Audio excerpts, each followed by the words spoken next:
సరే, నువ్వు క్లాస్కి వెళ్ళు, నేను వెళ్ళి ఫీజు కట్టేసి వస్తాను. ఓకే నాన్న. Bunty. Hi Deepu. Deepu.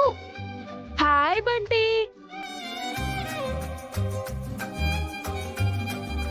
Hi friend. Hi. Hi Bunty. Next time నుండి టైంకి కట్టేలా చూడు రాజు. తప్పకుండా మేడం. ఈ ఒక్కసారికి నన్ను క్షమించండి మేడం. ఏంటి నాన్న చూస్తున్నావు? స్కూల్ టైం అవుతుంది, పదా.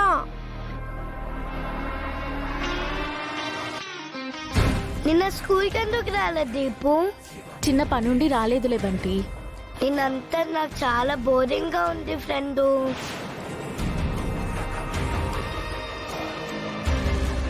నిన్ను కూడా చూడలేదు. ఇప్పుడు చూసావు కదా బంటి. దీపు, ఎప్పుడు స్కూల్కి రాకుండా ఉండొక్కే. నువ్వు రాకపోతే నీతో పాటు నా ఫ్రెండ్ ని కూడా చూసే అవకాశం లేకుండా పోతుంది. ఇంకెప్పుడు ఇలా చెయ్యనులే బంటి. దీపు స్కూల్కి రాకపోయినా నేనొచ్చి నిన్ను పలకరించి వెళ్తాను, ఓకేనా? Thanks friend.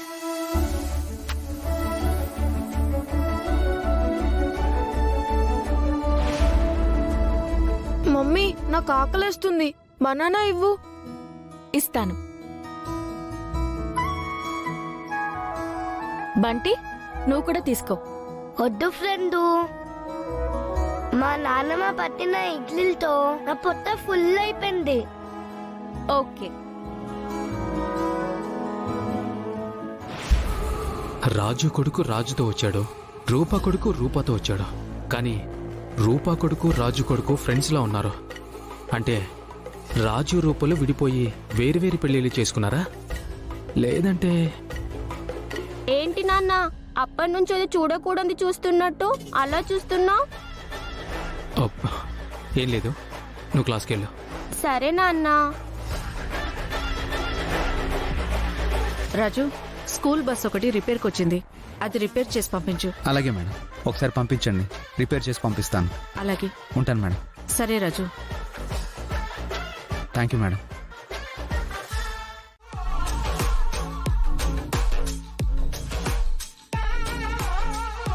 ఏంటి జీవన్, ఇన్నేళ్లగా గుర్తురాని మేము ఇప్పుడు సడన్ గా గుర్తొచ్చాం? నిన్ను కలవాలంటేనే భయంగా ఉంటుంది. ఎప్పుడు ఎవరిని ఎలా ఇరికిస్తావో తెలీదు. రేయ్, ఇప్పుడు భయం అవసరం లేదు. ఎందుకంటే నువ్వు కార్పొరేటరు కదా. నీతో ఏమైనా పనిపడి కలవాలనుకున్నాడేమో. హే ఆపండి. మీ కొడుకు లాంటి కార్పొరేటర్లో అంతకంటే పై స్థాయిలో ఉన్న ఎమ్మెల్యేలు ఎంపీలో నా చేతుల్లో చాలా మంది ఉన్నారు. మీతో నాకేం పని ఉంటుంది?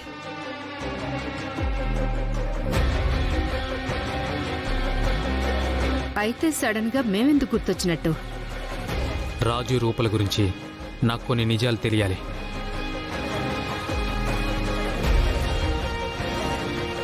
రాజు రూపల పిల్లల గురించి నాకు కొన్ని విషయాలు తెలియాలి. రాజు రూపలకి అసలు పిల్లలే లేరు. పుట్టిన ఒక్కగానొక్క బిడ్డని పాతి పెట్టేశాం. పిల్లలు లేకపోవడం ఏంటి? లేరు జీవన్, 5 ఏళ్ల క్రితమే వాళ్ళిద్దరూ విడిపోయారు. ఈ 5 ఏళ్లుగా రూప ఇండియాలోనే లేదు. వాడు వేరే పెళ్లి చేసుకోలేదు. మరి పిల్లలు ఎక్కడి నుంచి వస్తారు? మరి స్కూల్లో రూపాని మమ్మీ అని పిలిస్తే ఒక పిల్లాడు కనిపించాడు.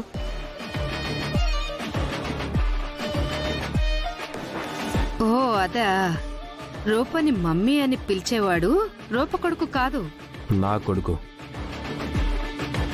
రాజుని కూడా నాన్న అని పిలుస్తూ నాకు ఒక పిల్లాడు కనిపించాడు.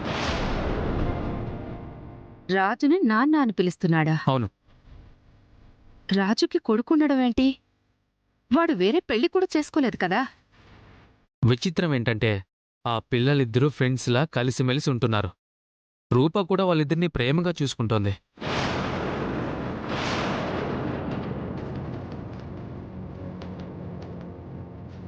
రాజుని నాన్న అని పిలిచే పిల్లాడు రూపకు కూడా పరిచయం ఉన్నాడా? రూప కూడా వాణ్ణి ప్రేమగా చూసుకుంటుందా? అవును, వాడి పేరు కూడా ఏదో బంటీనో సొంటినో ఉంది. ఎవరమ్మా ఈ బాబు? అదే నాన్నా, నేను చెప్పాను కదా మంచి మనసున్న ఇంట్రెస్టింగ్ బాబుని. బంటి. అంటే ఆ బంటి రాజు కొడుకా మమ్మీ? కొంపతీసి మనం చంపేశాం అనుకుంటున్న రాజుగాడి కొడుకు బతికే ఉన్నాడా ఏంటి? వాడు బతికే ఛాన్స్ లేదురా. వీడు వేరే ఎవడైనా అయి ఉండొచ్చు. నేను ఇన్ఫర్మేషన్ కోసం వస్తే మీ గుసగుసలేంటి విజయాంబిక గారు?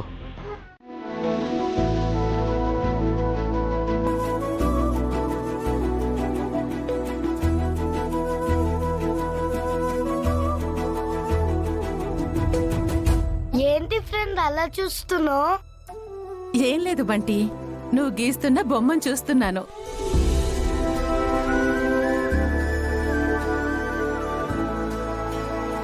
అవును ఫ్రెండ్, నాకు ఒక డౌట్ ఉంది. అడగాల? వీడు అమ్మ గురించి అడిగితే నేనేం చెప్పాలి? అమ్మ గురించి తప్ప ఏం అడగడు వీడు. అడుగు బంటి, నాకు తెలిసిందైతే నేను చెప్తాను. నాకు మా నాన్న ఉన్నారు. మా నాన్నకి వాళ్ళ అమ్మ నాన్న ఉన్నారు. మరి నీకు ఎవరు లేరా అమ్మగారు?